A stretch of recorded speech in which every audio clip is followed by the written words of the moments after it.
तो बेटा पिछले पाठ में हमने वृथा तक के अवयव को सीख लिया था, यानी हम अव्यय पद पढ़ रहे हैं और इन अव्ययों में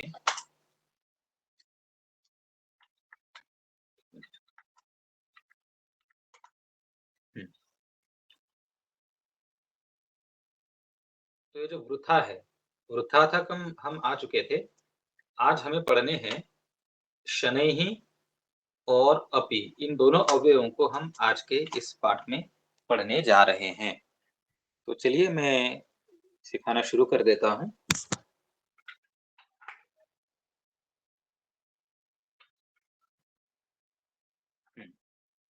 तो अभी हम जिस अव्यय को सीख रहे हैं, पहला हमारा वो है शनैः।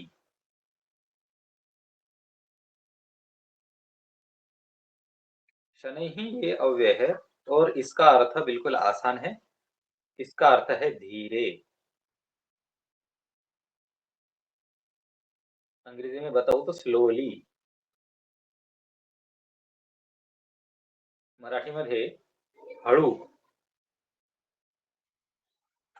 आणि गंमत म्हणजे हे जे अव्यय आहे, या अव्ययाची बरेचदा द्विरुक्ती सुद्धा केल्या जाते। सर हिंदी में बोलो। अरे हा, मी विसरलो होतो। ठीक आहे, मी हिंदीत बोलतो आता। तर या अव्ययाची बरेचदा द्विरुक्ती सुद्धा केल्या जाते। आता द्विरुक्ती म्हणजे काय?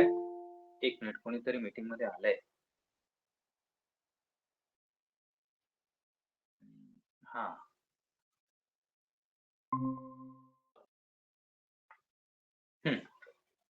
तो बहुत बार इस अव्यय की द्विरुक्ति भी की जाती है।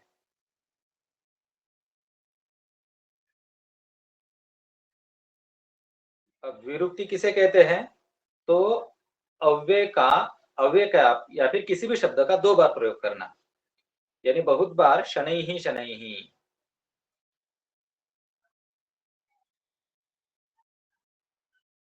इस तरह से दो बार भी इसका प्रयोग किया जाता है। हम हिंदी में भी तो करते हैं ना, धीरे धीरे। जैसे कछुआ धीरे धीरे चलता है। अंग्रेजी में भी हम स्लोली स्लोली बोल देते हैं दो बार। आणि मराठीमध्ये सुद्धा आपण हळूहळू,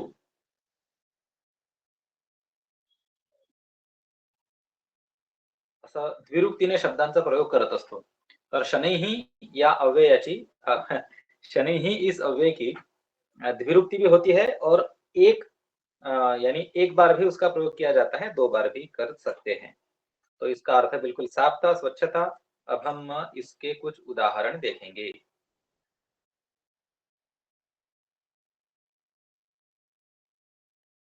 पहला उदाहरण, कच्छपः। कच्छपः चलति। देखो, अगर मैंने बस इतना कह दिया कि कच्छपः चलति यानी कछुआ चलता है, लेकिन ये चलने की जो क्रिया है, इसकी स्पीड के बारे में अगर हमें बताना है, इसकी गति के बारे में हमने अगर बताना है, तो अगर हमने इसके अंदर शनैः ये अव्यय लिख दिया, तो इसका अर्थ यह हुआ कि इस वाक्य में ये जो क्रिया हो रही है, ये धीरे धीरे हो रही है।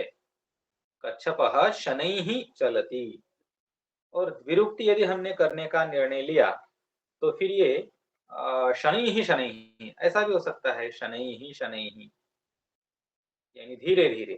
तो कच्छपः शनैः शनैः चलति, शनैः शनैः चलति, धीरे धीरे चलता है। दूसरा उदाहरण देख लीजिए।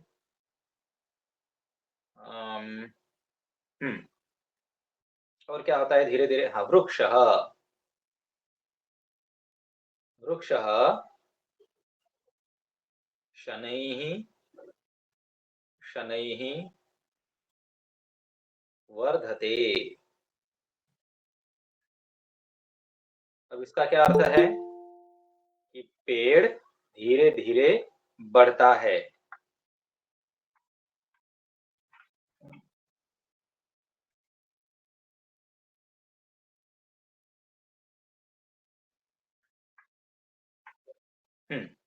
तो पेड़ धीरे धीरे बढ़ता है। तो इस तरह से दो उदाहरण मैंने दिए। अब कुछ उदाहरण आप लोग दो मुझे। चलो यशिका, उदाहरण बताओ एक आध। सर मैं एक्चुअली में अभी ज्वाइंड हुई हूँ, तो आप एक बार वापस बता सकते हो?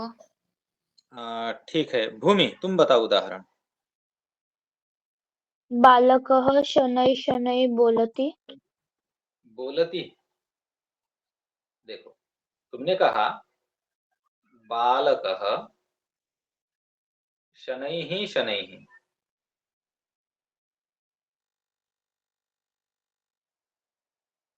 और उसके बाद कहा तुमने बोलती। तुम ये कहना चाहती हो कि बालक धीरे धीरे बोलता है।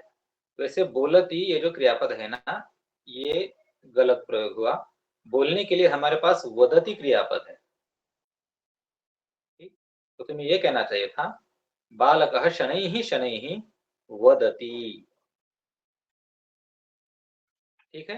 भूमि, समझ में आ गया हाँ तुम्हें? हाँ सर।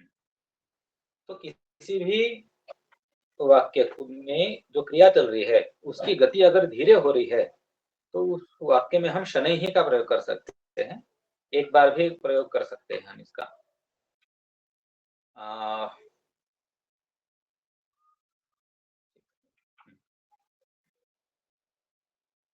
शनिः शनैः चलति, अतः सः शनैश्चरः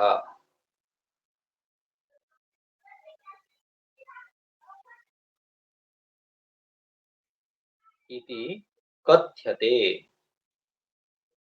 देखो बच्चों, हमारी जो सूर्यमाला है, सूर्यमाला में बीच में सूर्य है। ठीक, ये हमारे भगवान सूर्य, सूर्य के इर्द गिर्द बाकी सारे ग्रह घूमते हैं अपनी अपनी कक्षा में। तो ऐसे भारत में कुल मिलाकर 9 ग्रहों का की गणना की गई है। अब इसमें से सबसे आखिरी वाले जो ग्रह हैं उनका नाम है शनि। वो ऐसे होते हैं और उनको कड़ा होता है। तो ये चूंकि इनको, वैसे हालांकि इनकी गलती कमी नहीं है, लेकिन इनका जो पाथ उनको ट्रेवल करना पड़ता है ना अराउंड द सन, तो ये सबसे लंबा होता है। इसीलिए इनको, इनका जो एक साल होता है यानी सूर्य के इर्द गिर्द एक साल यानी परिक्रमा करने के लिए उनको सबसे ज्यादा टाइम लगता है, लगभग 30 साल। तो इसीलिए ऐसा कहा जाता है कि शनि शनि ही चलती, यानी शनि जो ग्रह है, सैटर्न जिसको आप अंग्रेजी में कहते हैं, ये सैटर्न शनि ही चलती, धीरे धीरे चलता है। इसीलिए उसका नाम शनि ही चर पड़ा है। शनि ग्रह का दूसरा एक नाम शनैश्चर ये भी है। और शनैश्चर क्यों है? क्योंकि वो धीरे चलते हैं इसलिए। हालांकि आजकल उसके बाद भी यूरेनस नेपच्यून प्लूटो खोजे गए हैं, लेकिन मैं प्राचीन भारत की बात कर रहा हूँ। तो चलो और उदाहरण देता हूँ मैं आप लोगों को। सर हाँ बोलो बेटा। सर अगर ये एग्जाम्पल देना रहा, तुम धीरे बोलो। हाँ, बिल्कुल। चलो देखो, तुम्हारा वाक्य है तुम धीरे बोलो, यू स्पीक स्लोली, ये तुम्हें कहना है। सर ऑर्डरिंग टोन में कि तुम बहुत जोर से बोल रहे हो, तुम धीरे बोलो। ठीक है ठीक है ठीक है। स्लोली यू स्पीक, या फिर बीच में ऐसा आएगा यू स्पीक स्लोली। अब यहाँ पर ऑर्डर देने है ना, तो ऑर्डर के केस में हम किस लकार का प्रयोग करते हैं? हम करते हैं लोट लकार का प्रयोग। तो अब यहाँ पर हमें लोट लकार का प्रयोग करना पड़ेगा। लोट लकार के लिए क्या होगा? देखो, तुम के लिए हम बोलते हैं त्वम। ठीक, त्वम। अब धीरे धीरे के लिए हम कहते हैं शनैः। और अगर हमने यहाँ पर आगे कहा वदति, तो वदति का मतलब होता है बोलते हो, यू स्पीक। परंतु हमें क्या कहना है? लोट लकार लगाना है। तो त्वम शनैः वद, ऐसा आएगा कि तुम धीरे बोलो, यू स्पीक स्लोली। लोट लकार का प्रयोग होगा। अब जिसको लोट लकार का प्रयोग आता है उसको ये आ जाएगा। ऐश्वर्या संचेती। ऐश्वर्या कौन है? ये शिकाई होंगे वो। हाँ सर, मैं हूँ। ठीक है। तो और हाँ, इसका एक अल्टरनेटिव भी है, और अल्टरनेटिव क्या है? तो त्वम के जगह पर आप भवान का प्रयोग कर सकते हैं। भवान शनैः। लेकिन भवान ये जो शब्द है ना, ये बच्चों प्रथम पुरुष का शब्द है, तो इसलिए ये लोट लकार का प्रथम पुरुष आएगा, इसको वो बनेगा भवान शनैः वदतु। तो इस तरह से ये दो वाक्य हैं आपके पास, दोनों में से आप किसी का भी प्रयोग कर सकते हैं। ठीक है। हाँ सर सर। मुझे क्वेश्चन है। हाँ बोलो। सर अगर ऐसे सेंटेंस बनाना हो कि मनुष्य धीरे धीरे आगे बढ़ता है तो फिर? हाँ देखो, तुम्हारा वाक्य है मनुष्य धीरे धीरे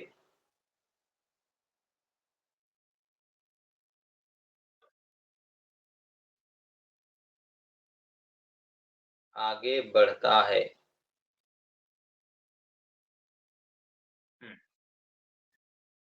तो मनुष्य के लिए हम कहेंगे मनुष्य।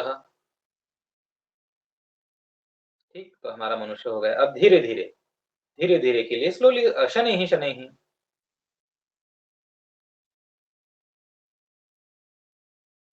शनैः शनैः, आगे, आगे के लिए शब्द है अग्रे। अग्रे यानी फ्रंट, और आगे यानी इन फ्रंट के लिए होगा अग्रे। और बढ़ता है के लिए सरति लेंगे हम। वैसे आप गच्छति का भी प्रयोग कर सकते हो। मनुष्यः शनैः शनैः अग्रे गच्छति, मनुष्यः शनैः शनैः अग्रे सरति। दोनों में से कोई भी चलेगा। समझा? Yes sir. तो अब शनैः में कोई आपको शंका है बच्चों? No sir. No sir. बहुत बढ़िया।